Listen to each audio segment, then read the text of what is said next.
think we can all agree being a teenager is tough. Now, just imagine being a teen with a parent who's a preacher. Tonight, we're going to introduce you to a young woman who says being bad was her reaction to the good book. She's just one of the stars of Lifetime's new reality show, Preacher's Daughters, poised to take the airwaves by storm, as ABC's Neil Karlinski reports.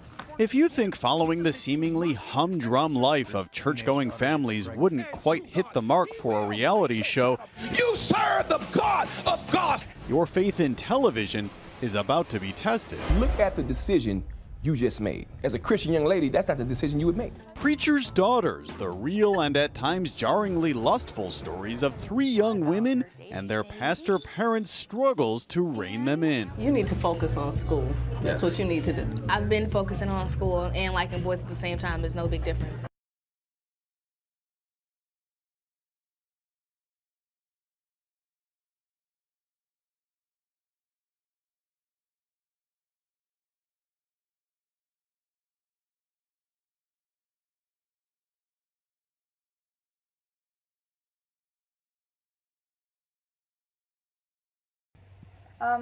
What comes to mind when you think of a preacher's daughter?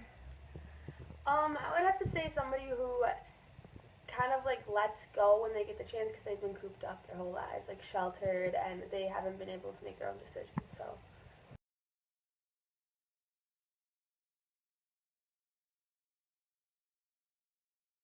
Do you think that it'd be hard to stick to your beliefs at MSU and not conform to the stereotype of a preacher's daughter? I think it'd be very hard, especially at MSU, because of all the parties and like all the decisions you have to make and choices, and there's a lot of things that can influence them here.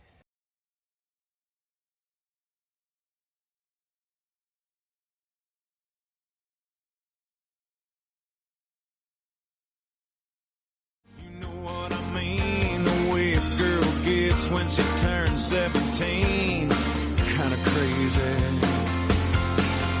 She's a rebel child and a preacher's daughter. She was baptized in dirty water. Her mama cried the first time they caught her with me. They knew they couldn't stop her. She holds tight, me and the Bible on the back seat of my motorcycle. Left your daddy standing there preaching to the choir, you see. Gotta love her. Love me and gotta love her. Losing the job is just something that God's put before us to answer the call. This is going to be some huge changes for the family. Megan is going to be the problem. Well, it's going to be harder on Megan than anybody. It's just Southern Belle raising hell. I believe Tori is out of control right now. I saw how you were this past Sabbath. You couldn't even hold your head up. I appreciate growing up as a preacher's daughter, but it's that time to choose how involved I'm going to be in church. Is this pleasing to God? I'm doing things that I normally wouldn't do. Guess who's loving it right now? Satan.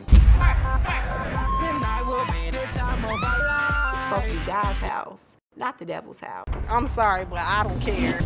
That's not what a preacher's daughter does. This is lowly. Ain't no covering with me. I got my Bible and I got my yak.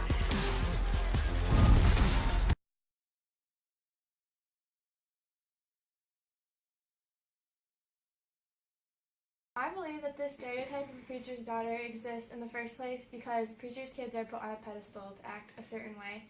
And when a few of them give in to temptations of college and go a little crazy, it's blown out of proportion because of the way they're supposed to act. But I do believe that there are plenty of preachers' daughters who don't act this way, like myself. I spend much of my free time volunteering at the youth groups at church and at Sparrow Hospital, as well as the hospital in my hometown, and just studying for college, not partying. I'm not attempting to make myself look like an angel child. However, I greatly appreciate the opportunity of growing up as a preacher's daughter and of the values that the Bible has taught me.